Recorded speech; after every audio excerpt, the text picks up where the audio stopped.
I challenge The Rock to rock. It's Bondzee Live. Trippin With Bondzee on YouTube.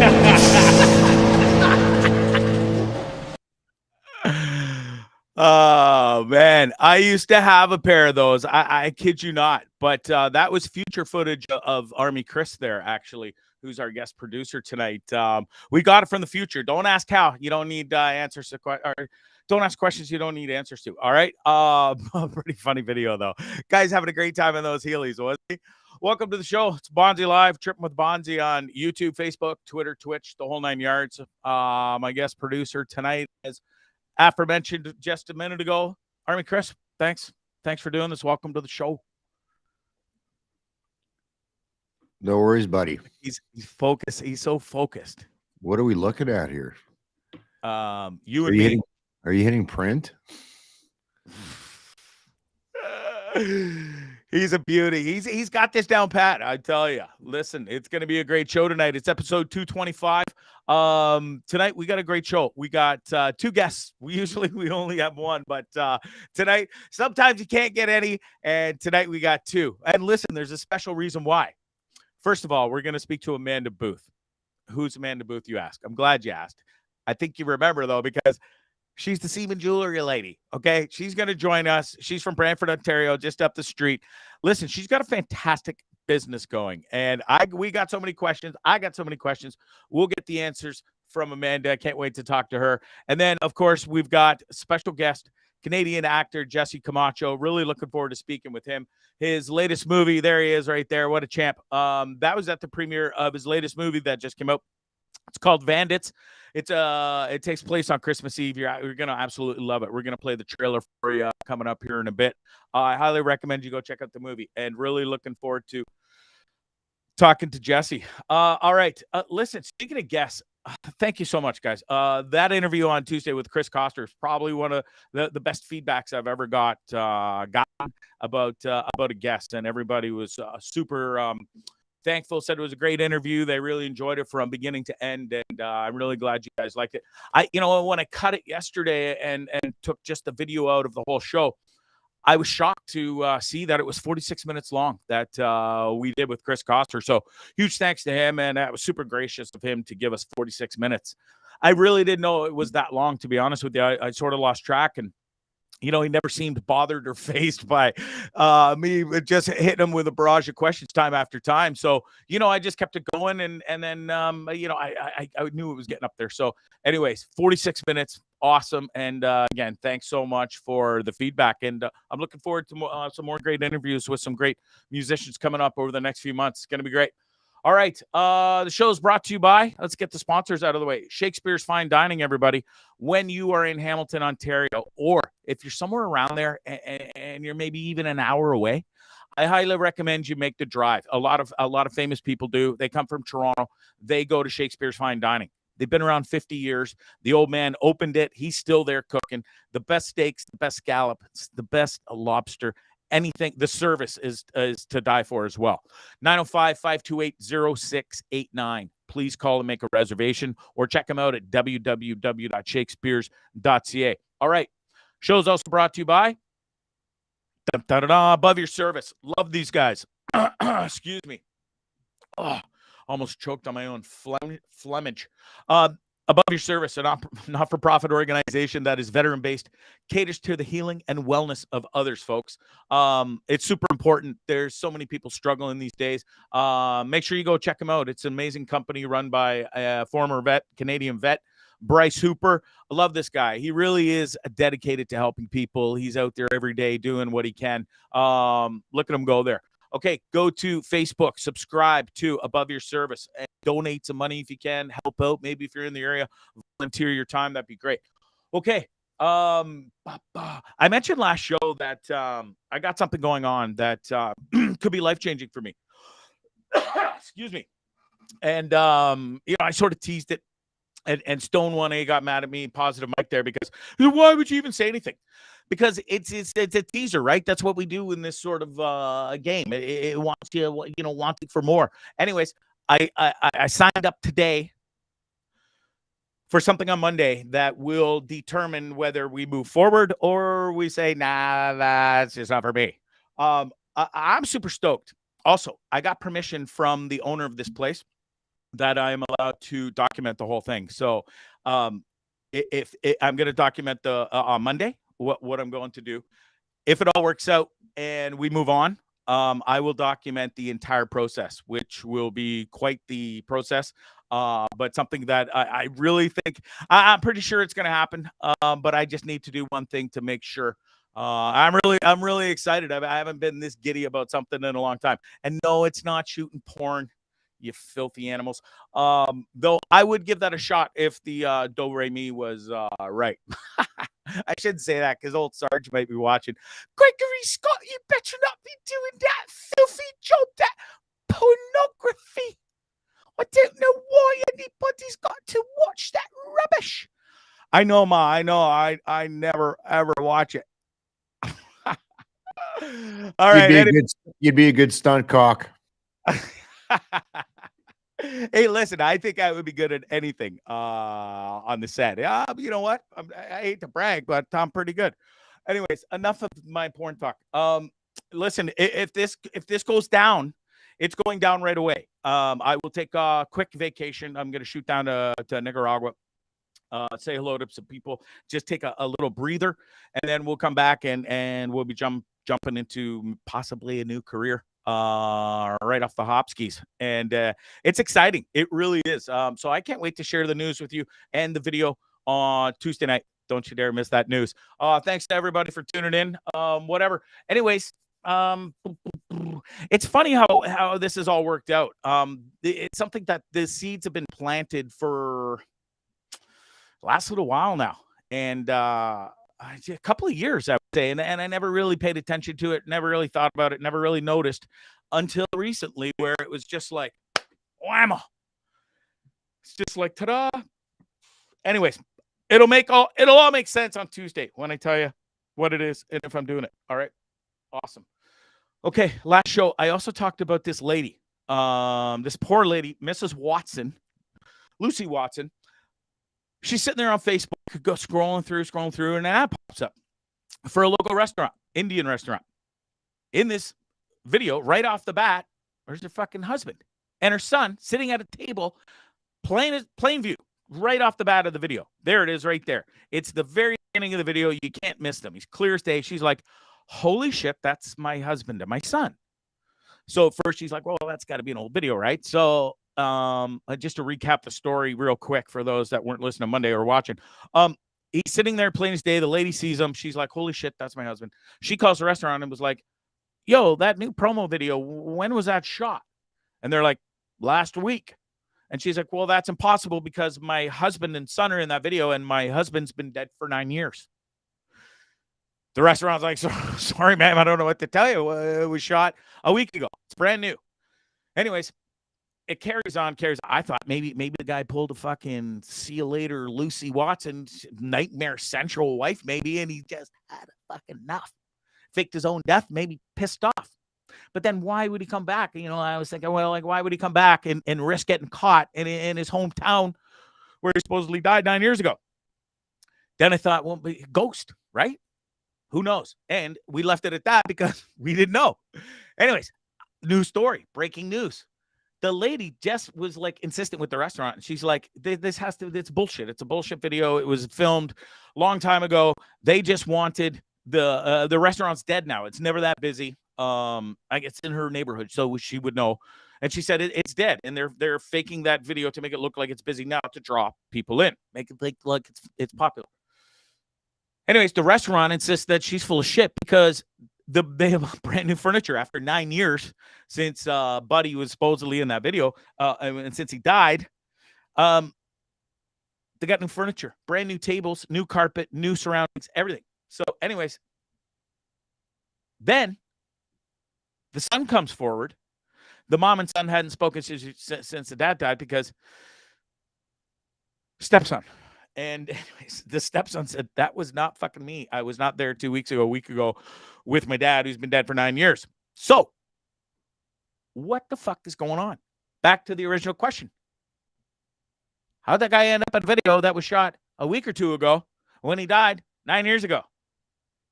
The lady insists that it's old footage. The restaurant says bullshit. That's brand new stuff. We can show old pictures to prove it. Anyways, the fucking plot thickens. The mystery continues. If I find out any more updates, I'll let you know. All right. I was going to get into my Greta the Nightmare Thunberg rant tonight. I simply don't have time. We got two guests. I'm going to save it because I listen, work's been crazy. I didn't have enough time to fully put it together. I could spout off on her for the next hour, but I've got a whole little story and package to put together that I want to tell. And don't worry, that little nightmare Greta isn't getting off that easily. So on Tuesday night, after I tell you the big news of what old Bonzarelli's up to next, I'm going to go on a huge Greta Thunberg rant because I am absolutely sick and tired of these useless fake photo ops of her getting arrested and her smiling while she's getting. It's enough. It's enough. All right. And speaking of guests, our first guest is here tonight. I'm really excited to talk to her. This all was like sort of broke last week when I saw this crazy video article, which we're going to get into right shortly. And then I brought it up to you guys on Tuesday, or no, last Thursday show. And we were fascinated by what I had seen and what we talked about. You asked for me to get her on the show. You ask, I deliver. Without further ado, please welcome to the show, Amanda Booth. Hey, Amanda, Hi. how are you? Hey. Good. How are you? Yeah, great. Thanks. I really appreciate you taking time to come on Trippin With Bondzee. I know you're super busy from all the articles and stuff I've read and just following along on your social medias. You were let's go right back to the beginning. You got into jewelry making with ashes and other human biology, if you will, correct? Well, originally I started with just clay. Okay. And started from there. More so just as like a therapy for myself. And it was going to take off the way it did. But getting into ashes and breath provoked by friends that requested it and friends asking if I could. Everything's kind of been based on client requests. Okay. And so you've done some really cool stuff here that, I heard of you through like 3 or 4 different friends. And then, of course, this article came to mind, but it started with stuff like this. This is a ring that's made from breast milk, correct? Yep. So can you explain that a little bit? Like how does that come to be? And how do you make jewelry out of breast milk? So with any liquids, special process and a special concoction that I mix it with, and then I leave it out to dry and then grind it. Because most artists that do like breast milk jewelry and stuff like that, they usually use clay artists. So I need everything powderized so that way I can incorporate it into the clay product. From there, I just sculpt whatever pieces people want. That's pretty wild. And then you also do a lot of work with ashes and stuff. And I thought this was a really cool idea. So I'm assuming that in that pink ball at the bottom is somebody's ashes, and then when it blows in the wind, it's supposed to be a memory of the person in there, right? Yeah, and actually the base on has the ashes incorporated as well, like the top part. It's really, really cool. And then you do some more obscure stuff like this. We can start. These are chains and the shapes of buttholes. Yeah, I love it. I got a real kick out of that. So you do some really cool, fun, decent stuff, neat stuff. And then, last week I see this article come up about this you making jewelry out of semen. Yep. Of course, I was captivated. I had to click and read the whole entire article because I love weird, different stuff, and this is definitely fits that category of weird and different stuff. Yeah. No, for sure. So it all started, if I'm correct, on TikTok, right? Yeah, it was a. No, go ahead. No, so I was just saying, so to speak, it all started on TikTok with some other jewelry that you posted, and then somebody had made a comment asking or sort of saying, "Hey, why don't you make jewelry out of semen?" And at first you were sort of offended. Do I have that right? Yeah. Well, and I actually deleted the comment because I was just like, because it was on a breast milk, and a lot of the times breast milk pieces are celebratory, but sometimes they're memorial pieces as well for patent or babies that were still born. So I was like super worried about my client because offensive. That, and I had the reaction that most people have to Jizzy jewelry, right? It's like, oh, why would I do that, right? But then I kind of took the joke, and like, of course, in my style, I ended up writing this like joke advertisement, and like, haha, wouldn't it be funny if anybody was interested? And then I got serious requests almost. And really serious requests. Like they came in hot and heavy, and your post is over 6 million views now, right? My original post on Facebook, I'm not sure. It got a lot of attention. My first video, because my husband, he's the one who does most of the consultations. So he's the one who got all the serious requests and figure out what we were going to do about that. And I pride myself on being like a judgment-free zone for my clients, space for people to request whatever they need, for whatever sentimental pieces that they want. Why not? If I'm able to figure it out and if I'm willing to do it. So, obviously my clients knew that it was an experimental thing because I hadn't done it. But so we already had samples on the way and being shipped to us from orders that were already placed. Wow. Kind of just, well, he processed his own sample, freaking just kind of. That was your husband was the first donation, I believe, right? So for you to figure this all out and how to make it and everything, I guess it follows the same guidelines as what you just said with doing the breast milk. It starts in a liquid form, and then you have your secret concoction, gets to a powder, and then from there, so explain. Okay, now you've got your husband's donation. You got gloves on, I would assume. So I did a whole bunch of research. So everything's in liquid form. We wear gloves, so that way we are, safe in taking. You can't catch anything from powdered semen, or any powdered liquid. Totally sterile. So I don't use gloves. All right, which is the huge controversy. But is it? I gotta ask: is it weird when like you get special requests and people send their donations, right, to you to make the jewelry for their loved one? Yep. Is it weird at first receiving some dude's load in a box, in a bag, or however it comes, and then you work with it? Like when you first started doing it, I'm sure it's no problem now, but when you first really did this and having a stranger's donation, it must have been different, right? Yeah, I mean, it was like it kind of weirded me out for like I probably but honestly, no more so than it did like is come to me in the mail and working with cremains and stuff like that. So we're close to the same thing, but the same kind of like adjustment period, I guess, mentally and I guess. So, but now it's just another material now. So automatically make this sexual connection. You know what I mean? So they assume that it's a sexual thing for me or for the client, for me to work with it. But really, it's just to make beautiful pieces. So. Yeah, it's fast. I really am fascinated by it. And at first I was like, what? How does one do this? And now it's all coming together. And I was wondering, so there's no, and pardon my ignorance on this, but you don't do jewelry for, say, weirdos that just call up and say, hey, can I have some semen jewelry?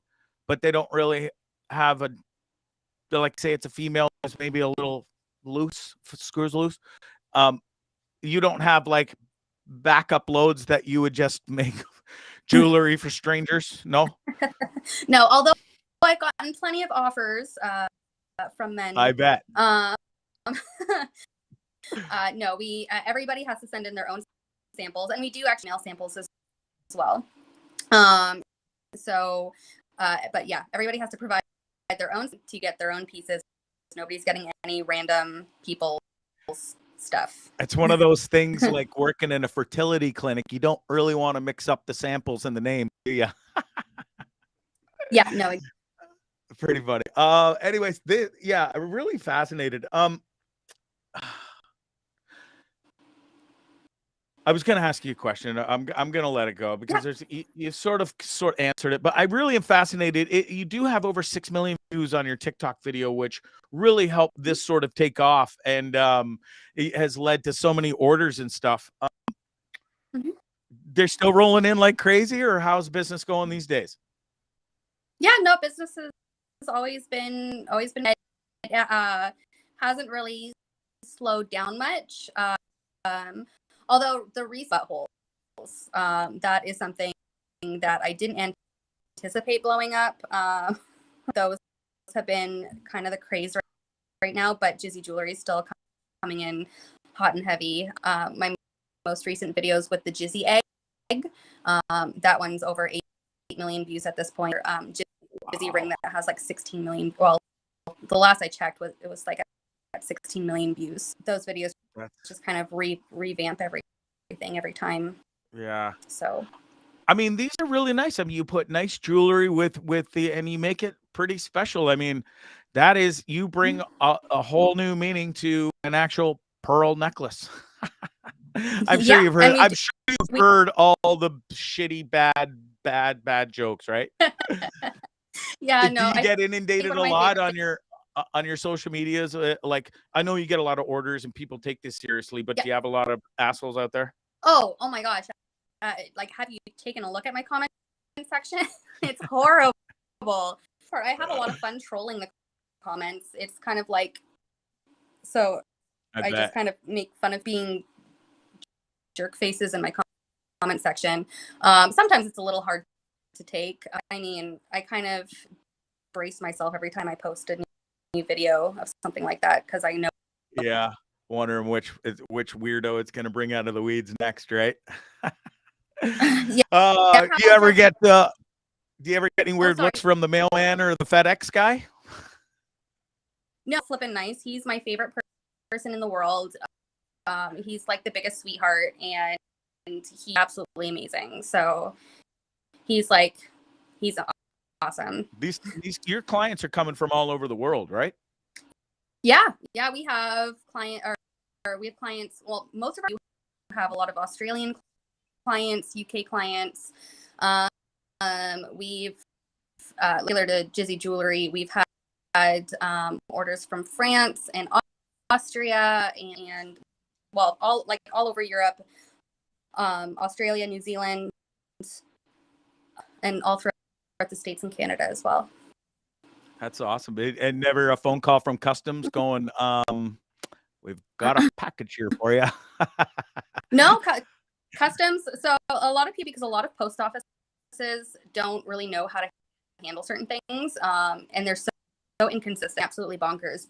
But whenever anything goes through customs, like I've had customs open packages and no problem. So customs has been good. The high demand, have you had to hire help with all the extra work now with all this jewelry, or how's that going? You still just grinding it out on your own?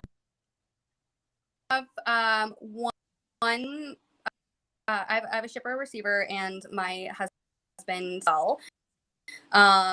Honestly, with how my business is, I kind of like understanding that, depending on the load of work that I have, I guess, unintended, I suppose. Load.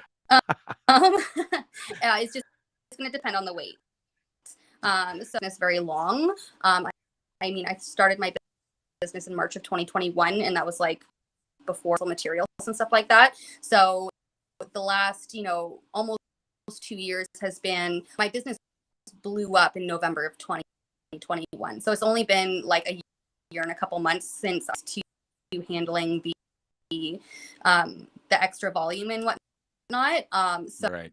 So experience on, trying to establish expectations, balance my own personal life, so that way I'm not working 24/7. Clients are amazing. They're super understanding and super empathetic and patient, I guess. That's awesome. Yeah. Yeah, good for you. So people can find you on Facebook, Instagram. Do you have a website, Amanda? I do. It's Trinkets by Amanda Booth, and I have contact forms from the website that if anybody wants like a consultation. Simple pieces, like simple designs that people can order through the website, and then when they get their order confirmation, they get the shipping. If they're incorporating any materials, but yeah, a lot of people either or I'm verified on Facebook as well. Just like with my names, they know it's me. Trinkets by Amanda, right? Yeah, so on they're Facebook and Instagram. Yeah, Trinkets by page, and then I have people who message like my personal Facebook as well, which is just Amanda Booth. But perfect. Well, yeah. I hope the loads keep a coming, for lack of a better term. Listen, it's pretty amazing that you were able to take a man's disgusting stuff and turn it into a moneymaker. And listen, it's tough times out there. And you took a jewelry business to a whole new level. And I love how it's taken off. So good for you. That's to be commended. Thank you. They're really pretty awesome too. So it's something that I would have never sent, like sentimental pieces that, mean a lot to people through something that, not that special, I suppose. Yeah. So listen, I'm going to be in touch because I have my best friend, 45 years just passed. And I want to do something with his ashes with maybe a necklace, a pendant or whatever. So I'll be in touch for sure. Absolutely. I'd be more than honored to. Awesome. I'm a new big fan of yours, and I'm going to be following. I'm following already at Trinkets by Amanda, Facebook, Instagram, her website. Listen, I really do appreciate you taking the time to talk about this. It's been fascinating, and we got to answer my questions and everybody's questions, and I'm still fascinated. So good for you, and thanks again. All right, take care. Thanks, Amanda. Amanda Booth, the Semen Jewelry lady. You got to go check her out. Trinkets by Amanda. It really is fascinating stuff. It is. I don't get tongue tied too often, but by golly, that's a doozy. And man, like I said, any way you can make a buck, good on anybody. All right, let's roll right into my next guest. This guy's awesome. Great Canadian actor. Been around a long time in the old acting industry. Jesse Camacho, how are you? I can't hear you. Can you hear me? There we go. Okay, cool. Now I can't hear you. Test. Did that work? Yep, there we go. Okay, cool. Perfect. I got you now. Welcome to Trippin With Bondzee on YouTube. I really appreciate you coming on. Thanks so much for having me. I'm excited to be here. Yeah, it's so you're living in Toronto? Toronto, I'm out near High Park for those that know. The Torontonians know the areas. So you're born and raised in Montreal, if I have that correct? Yes, you absolutely do. Born and moved to Toronto about 11 years ago. Okay. So your parents are actors. You were born with acting parents, so it must have been an easy transition for you to just sort of flip over and jump right into acting because you started at a pretty young age, right? Yeah, definitely. I started, but I really wanted to start when I was 5. I wanted, as soon as I was able to talk, jump in and get in there. And I grew up, and then finally, when I was 8 years old, they kind of hesitated at first. It was, it's disparaging and insensitive still am pretty sensitive. So they had, when they saw how badly I wanted to do it, they let me support it ever since. That's awesome. So did you start like in school plays in middle school or high school, or were you already sort of above and beyond that and already doing like real acting? Well, I never considered myself anything. But yeah, in high school, I'd worked on productions. I'd been in movies. Did all the high school plays. I did Grease. I did Couple. Oh, wow. Yeah, I just performing and, being on stage. Yeah. While when I got into high school, like first in line for the drama club, a little bit. I wish I had the same enthusiasm for all the. There was the lone report card, which was drama, and everything else was like, yeah, too good. Yeah, I'm sort of having a hard time hearing you. Your audio's cutting in and out. Is there maybe you can click in and out, or see if we can fix that audio? Because I would love to hear all this, but we're only getting bits and pieces, Jesse. And now I can't hear you at all now.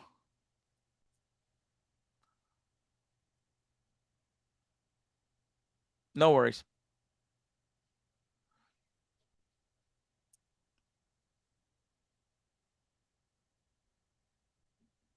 We'll stand by here, and Jesse's gonna try and sort this out.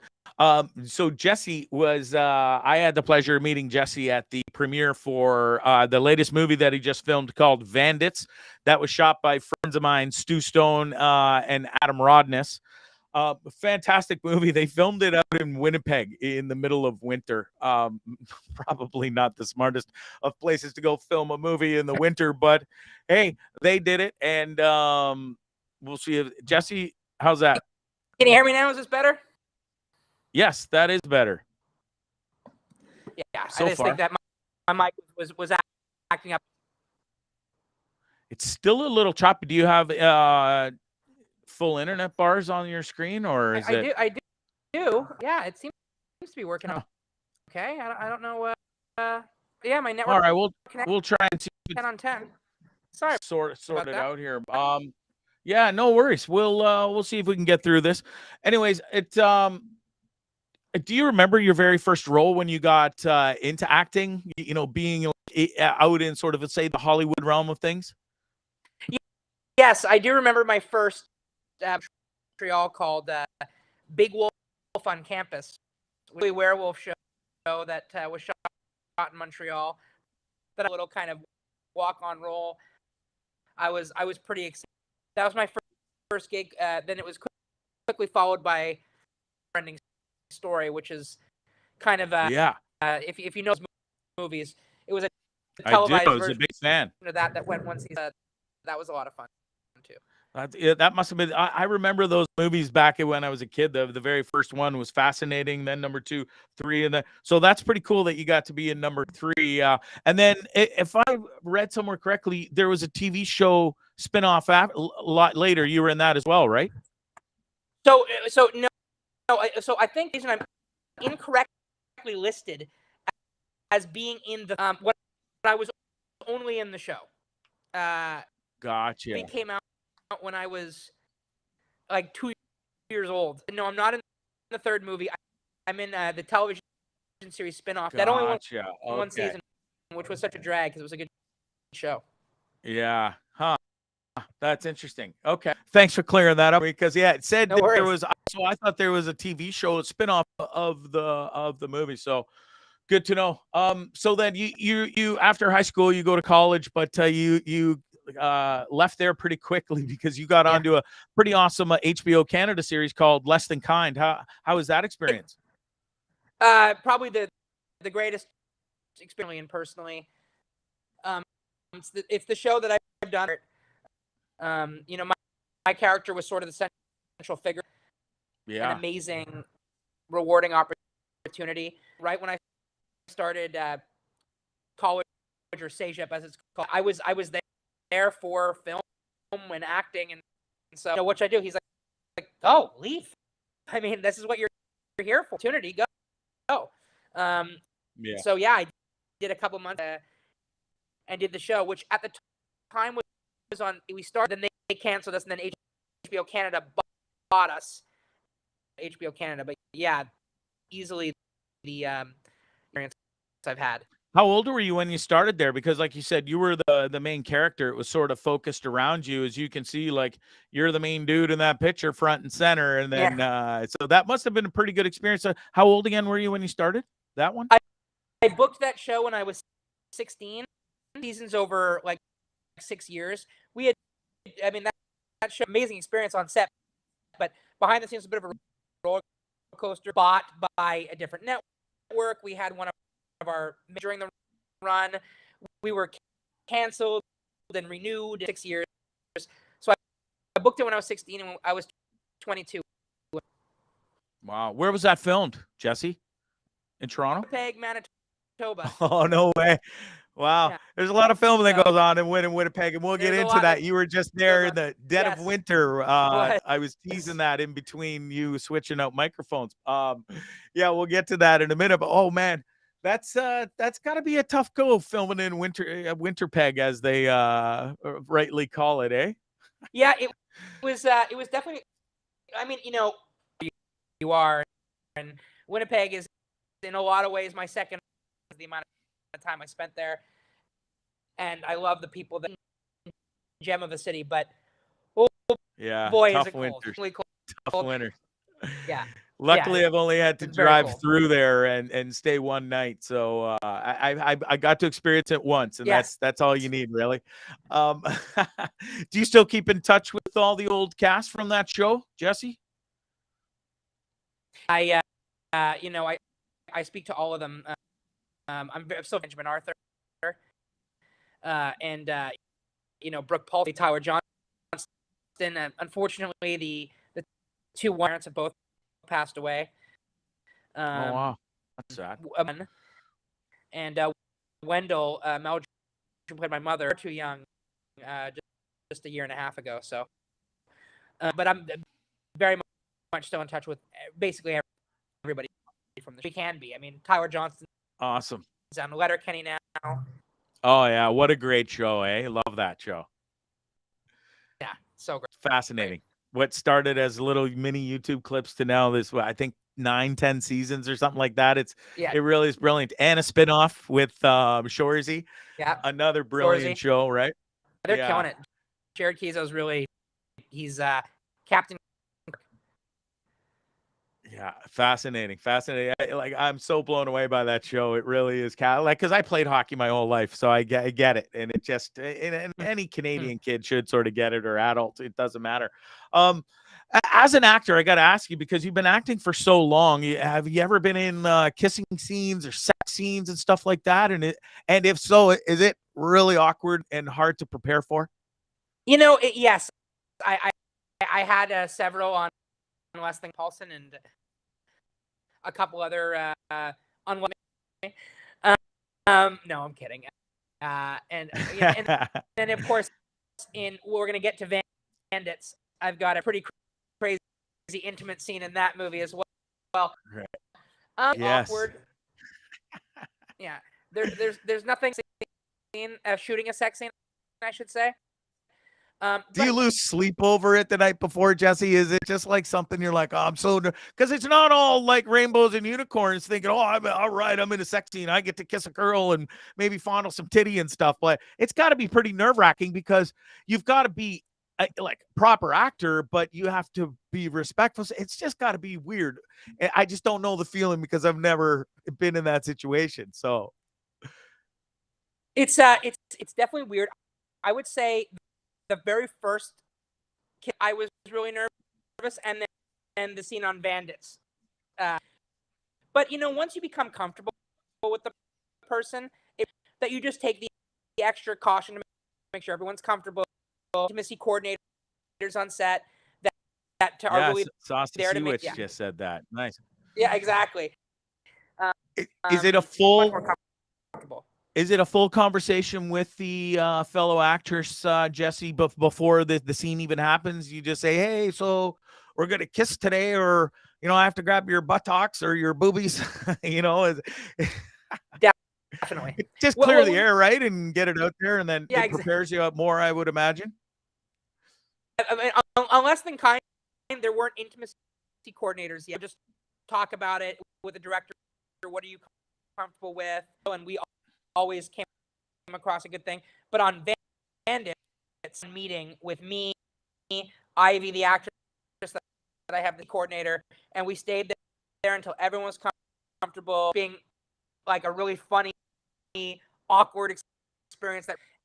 And I would, we were so comfortable by the end. I mean, 10 times with Ivy now because we just know like not okay with, and we never got to a place where it worked out. But yeah, it can be stressful. It can be stressful. For sure. So with acting, you said you did a lot of filming in Winnipeg and stuff. Has it afforded you other travel? Have you got to go to some cool places to do some filming? Yeah, I mean, I've been really fortunate. Called 12 and Holding in New Jersey when I was young. Yeah. I shot a really silly movie in LA called but the furthest I've ever gone, a really kind of dark, cool twist. This was obviously before, the war.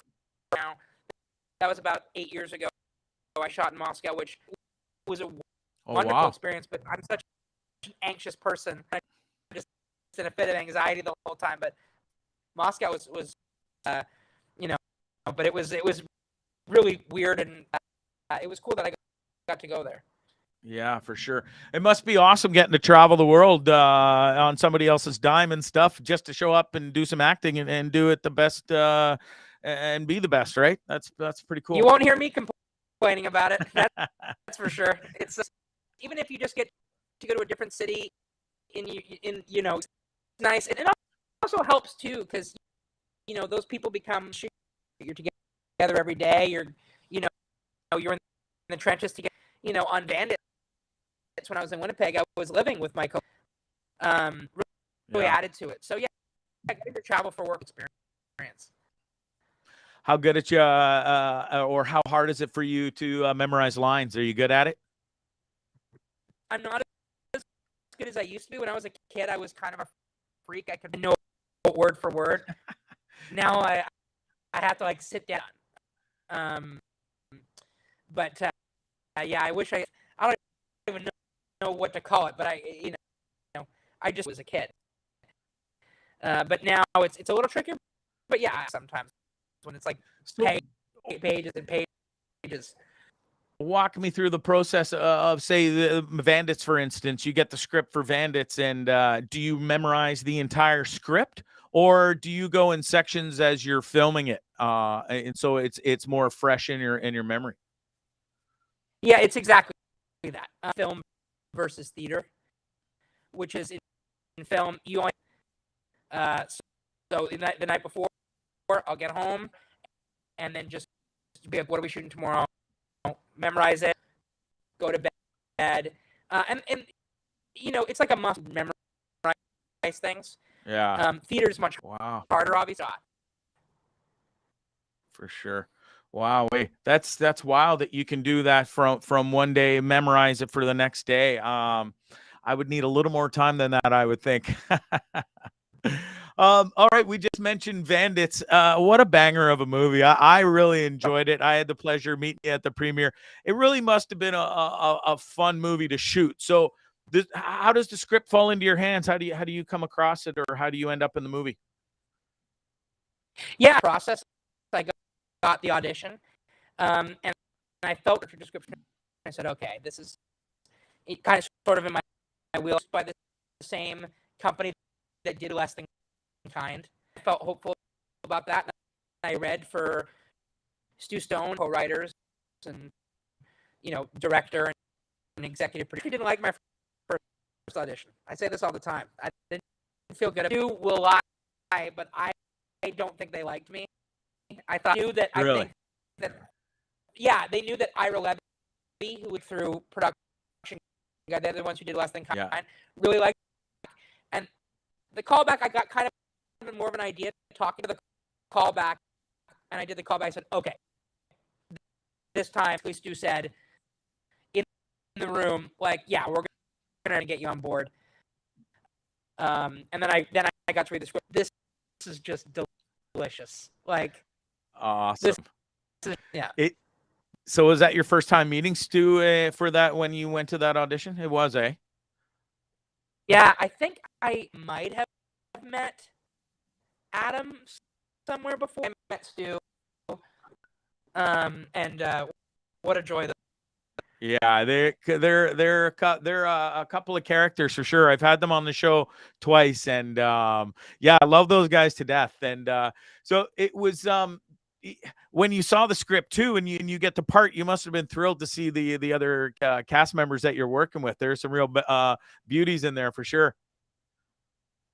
Who is pretty much the lead of the film, plays Uncle Sheldon, a legend, right? In Toronto, and he's a buddy of my dad's story, and they're all amazing, and they're all, I was a big fan of Rob Wells, Trailer Park Boys.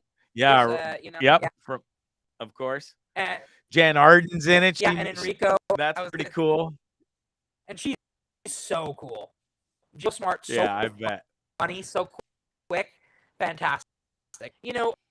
Getting to work with Francesco Antonio and other fellow bandits who I wasn't as familiar with. Mark, they were fantastic. Yeah, and there's the crew right there. Like that's an absolute beauty. So the premise of the movie is you guys and that's the crew right there. You're going to go and rob a bingo hall on Christmas Eve. And yes. Hilarity ensues. It really is something to behold. In fact, I have the trailer here. Why don't we watch it right now? Let's do it. 'Twas the night before Christmas. So what do? Get together with friends? Perhaps have an eggnog or two? Enjoy while you can, whatever you choose. Because on this holy night, all hell will break loose. It seems something's gonna go wrong here. $25,000, here we come. And then we get the Lambos? Then we get those Lambos. Tony Napa, what a beauty, eh? The money's here. We keep it in the money room in the back.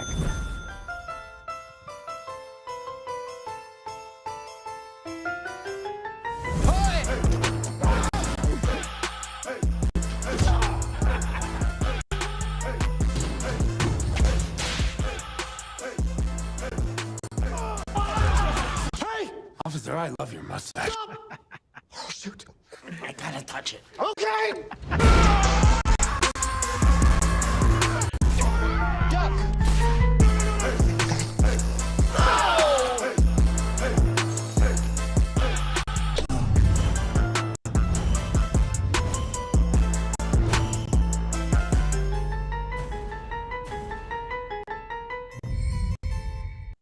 Love it. Absolutely love it, man. Well done. That must have been an absolute blast making that movie.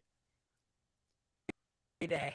It was, it was a marathon. Like it was the best work because we were just having so much. Yeah, because you guys shot it in what, 60 days, I think? Yeah, I think it was quick. I mean, yeah. I know Stu. I know Stu wishes he had maybe another 4 or 5 days. We turned out great, and I know he does too. Yeah.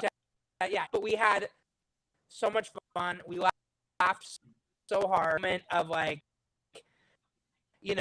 anything other than. Yeah, I mean, I've seen so many pictures of the cast and crew, and if you see the movie, like you could just tell it's one of those movies that you could just tell the cast had the best time, tons of laughs, and it helps bring the movie together and make it so that much better. You know what I mean? Another thing about that movie is I just lost my train of thought. The cameos in that movie from Stu and Adam are pretty funny. I love how Stu finds a way to put himself in there as I believe he's the elf in the hardware store, right? Yes. Yeah, He just comes that's in a beauty. and just walks away with the scene. It's Yeah, the whole movie. It's like a Groundhog Day Christmas movie. Just sort of nonsense that ensues, and yeah, it looks like a real banger. Was it hard being in that van? For all those scenes and in that amount of time, or do you get a lot of breaks? But what was cool about it was we shot the first and the second day. We just shot everything kind of in one go. Okay. So it didn't feel that long. And it was also a good thing, I think, because we were almost the fourth and find the rhythm and find our catch with different person just kind of naturally happened. And so when the rest of the movie, we were like, got it. I know what my relationship is with Tony. I know what it is with Francesco. And we could kind of really and stuff that they deserved. Yeah, the scenes in the van, it's great. It's really funny. So available on Amazon Prime and Hollywood Suite now. Yes. It did have a nice little Canadian run in some selected theaters, which is cool to see as a, locally made for a couple of Toronto boys making some movies, Canadian movies, and with awesome Canadian talent as well. So that must have been a pretty big deal for you, right? And doing the whole premiere and everything. Oh, it was so with the amount of content that comes out today, it's hard to get that theater time, and the fact that the guys worked so fast to make the movie as good as it was, and people wanted to see a blessing, and it was so cool to walk that carpet and be there with everybody. Yeah, it was a pretty special night for me too. It was my first premiere. I got to go with my boys, and we got to meet the entire cast and get photos. And yeah, it was the real deal, and it was pretty fun. I highly recommend you check this movie out, folks. It's called Vandits with a V. It's hilarious. It's available now on Amazon Prime, Hollywood Suite. Anything on the horizon we got up and coming, Jesse? Yeah, I have a show coming. I don't know when it comes out. It's gonna be on Netflix. But it's starring Arnold Schwarzenegger, so hard on that. Is it Lock and Key, or is this a different show? Lock and Key Netflix. That show is finished. All three out. So I appreciate you. I should remember that. Just slide that in. Of course, nice show on Netflix. Yes. By the way, and I think I can do. Well, I can't probably say the title, but I got tiny one-line walk-on role franchise of all time. I won't say the sixth installment of that franchise, March 10th. Wow. So you might be able to piece that together. I don't know if they cut my thing out, but I did a fun little thing on that. The Arnold Show and the horror movie coming out March 10th. Well, listen, I look forward to it, whatever it is that we can't mention, March 10th. Yes. Listen, I really appreciate you taking the time to join us, and I look forward to seeing what you got coming up in the future. You're a funny guy, and it was a pleasure to meet you, and Vandits, you were awesome in Vandits. You really were. Thank you so much. I really appreciate you having me on, and let's do it again. Yeah, I'd look forward to having you back sometime. Have a great get through this winter, and hopefully you don't have to go back to Winnipeg, and have a great summer too. Thanks, you too. All right. Talk soon. Yeah, thanks, Jesse. All right. Boom, boom. Back-to-back interviews. Pounding them out just like that. How do you do? Jesse, folks, I'm telling you, Vandits, if you haven't seen it, it is really a funny movie. Stu Stone, great director. He started as an actor himself, went on, he was a wrestler, he was also a rapper, and now he's a director/actor, and he's killing it. Brad Bond, my son, that's how we got to meet Stu. Brad starred in Stu's production of Thrill Illusionists, the kids' magic show, and then it went on from there. They also did what's the other great movie? It's escaped my the thriller movie, Faking a Murder. Remember that movie? That was absolutely crazy. Anyway, same guys. Go check out Vandits. It's on Hollywood Suite and Amazon Prime. Do yourself a favor. Watch it tonight after the show. All right. What do we got? How you hanging in there, buddy? Can't My hear you. mic's muted. Man, we had some audio issues tonight. Yeah. Good, good. Right? Listen to everybody watching this. My first time running the board, and Bonzee's got a lot going on here. Yeah. For all you There's a lot kids out going there. on. Speaking of going on, did you see that goal that Mitch Marner scored in overtime last night, a la Bobby Orr styles, buddy? Yeah, it was. You know what? Look at that. I can't. That beautiness. Right? Is that not? That's have we pretty not good, seen man. that Like that's picture? as close as I've seen in a We need long to find time. a side by side of like Bobby Orr was coming down the left wing, was he not in his picture? Yeah, he was. He was. Same type of goal. We'll do that Beautiful next show. I'll put that together. Yeah, I'd let's love do to a see the get a side by side of that, because it was as much as I hate your team, I have to respect a goal like that. Yeah, and I gotta point out that I'd be remiss if I didn't point out the two in the background, especially the girl. She's standing up, the long hair, and she got the Leafs hat on. Look at the look on her face of just pure like excitement and holy shit! Did you just see that? You know, that's pretty awesome. You see the girl I'm talking about? Yeah. She's just above the left goal post, and then there's Buddy in the purple. And then you got sweater. Buddy on the end in the purple there. Yeah, he's just like, whoa, what did I Blown see? away. Yeah, anyways, pretty sick goal last night. Everybody else is fucking texting and missed it. Right? Speaking of gross, Tell me this has got to be photoshopped. Like I saw this, you posted this today. I'm like, there's no fucking way, man. I don't know the truth because these things just come to me and then I have to do my due diligence and share it with you because I want people to laugh too. I'll right? tell you what, even if it is, it's a stroke of brilliance. It's genius. It really is genius. It just the way they pieced it all together. It somebody really deserves a pay raise for that one. Oh, I know. One more time. Look at how funny that is, dude. That is epic. Like that is, you have to. The younger crowd might not get it. They might not, but I think, I mean, who hasn't heard by now that Michael Jackson was allegedly a diddler. Did Macaulay Culkin ever say anything? I didn't see that special. I don't think he ever did. He did say he slept in his bedroom. Yeah, he got paid. In a different bed, apparently. He but got paid off like all those other kids, man. He showed Michael Jackson his sphincter. Allegedly. Can't speak anyways, to it. Speaking of weird stuff, maybe not such a good choice in the Now it took me a second, so let's go to the viewers. Once you see it, what do you guys see there that you once you see it, you can't unsee it? Yeah. This one made me laugh today too. Somebody sent me this. Man, did I laugh. I saw it right away because I'm a pervert. But folks, if you're having a hard time seeing it, just sort of check out the shape of the collar and the strip down the front to her breast. I hope she's married. I really do. And that her husband snickered when she fucking went to work. Right? Like because he saw it, right? And he's like, this is great. My wife's gonna be on TV and she doesn't know what I know. And then she goes home and shits all over him because somebody pointed it out after the fact. Yeah, he's getting that's called life, right? That's life. Yeah.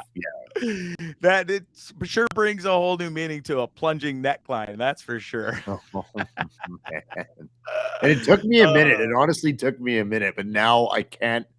Yeah, that's all you see now and the zipper too. It just it's just. Oh no, you just made it worse. I didn't even factor that in right now.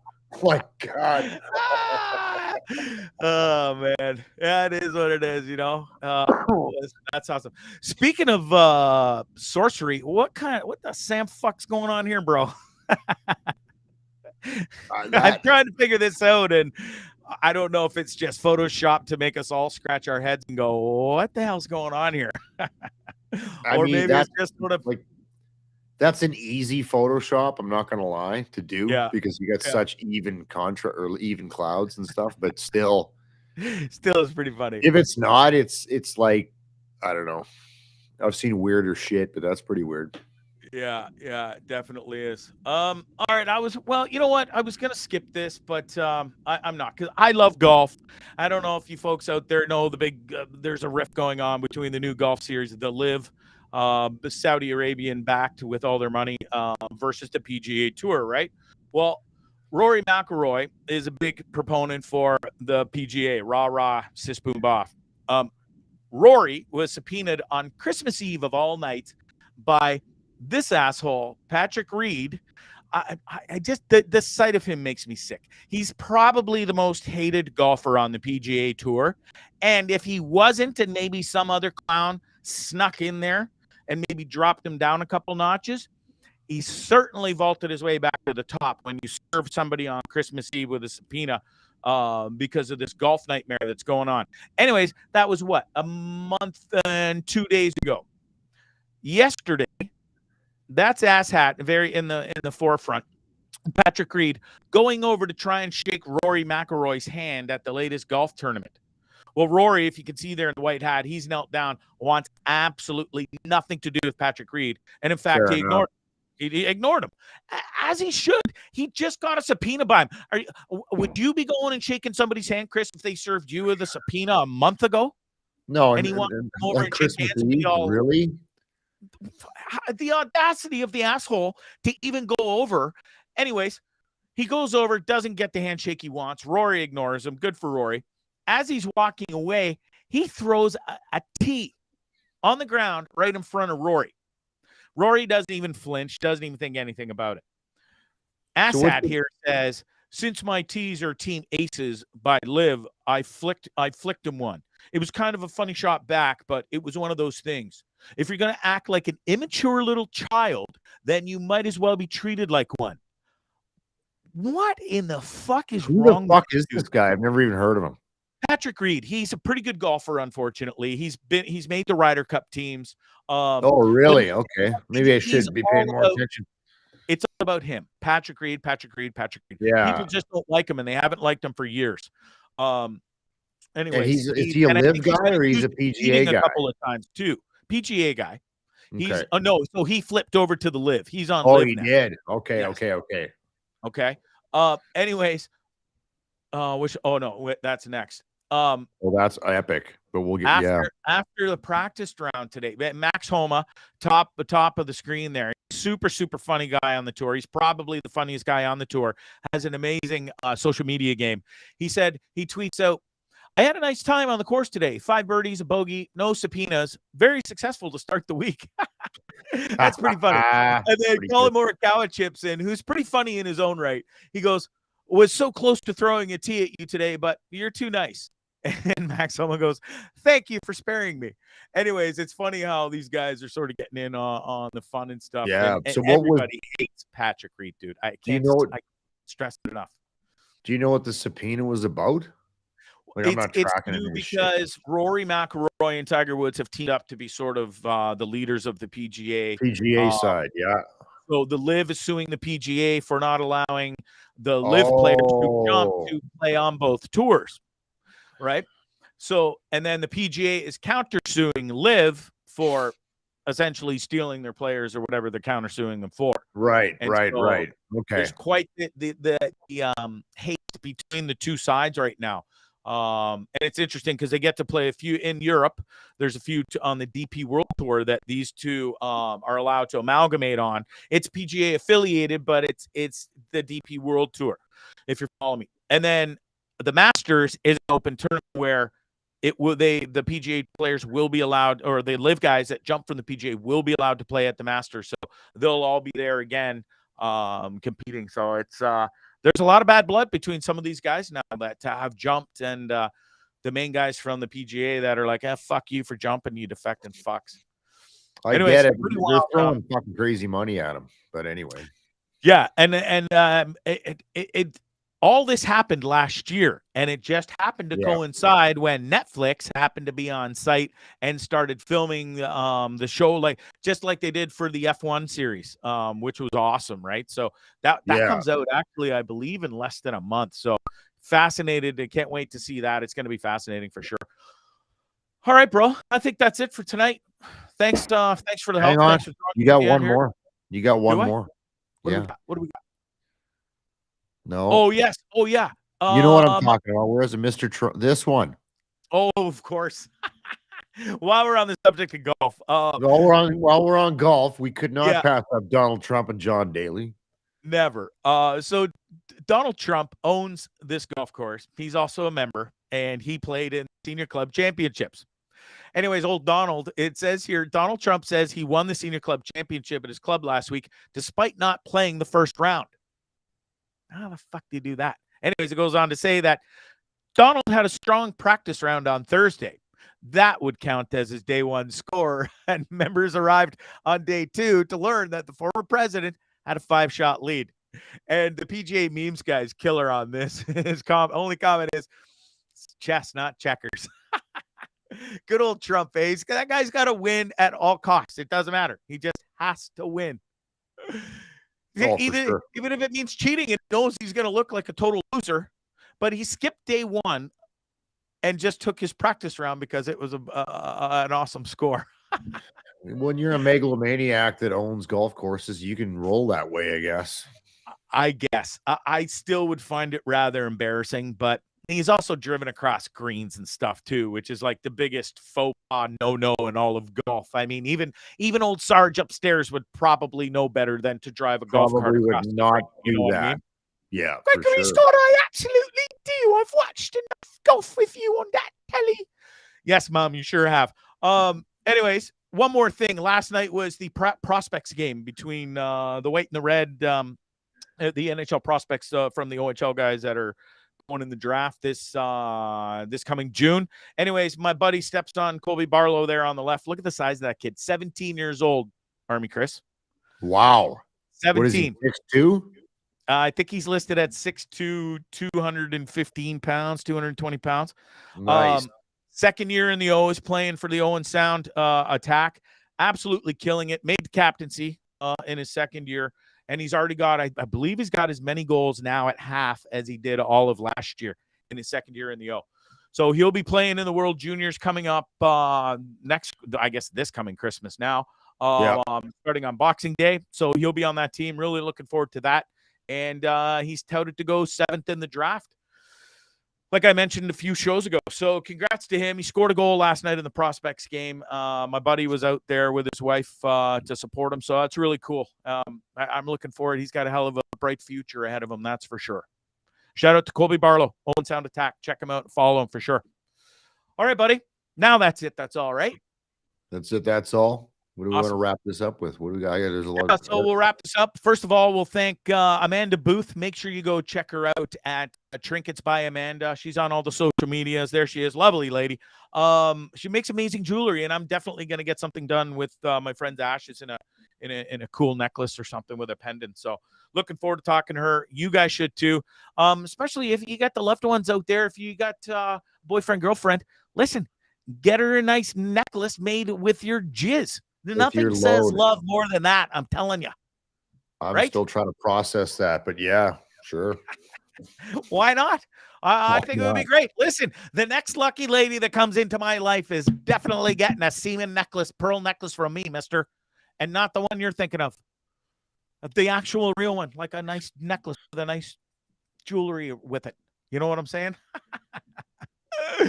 Yeah, I love John Daly. He's one of the greatest of all time. What else? Oh, and also thanks to Jesse Camacho. Guy's a beauty. Too bad the sound was a little off. It was a little crackly, but we stuck with it. Anyways, make sure you go check him out in the Bandits movie. It's hilarious.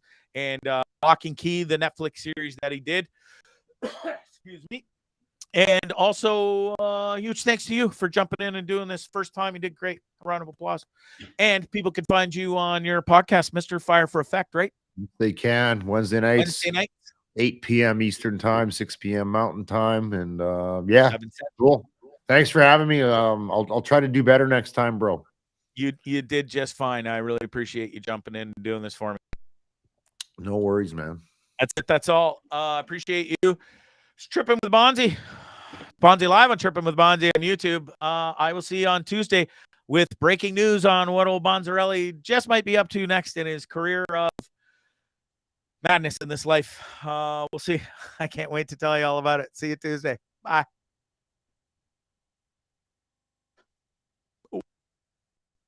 My bad. What was that? That was very strange. It was very weird. It was peculiar. It was kind of amusing. Yes, it was rather funny. It was incredibly funny. I loved it. Hilarious!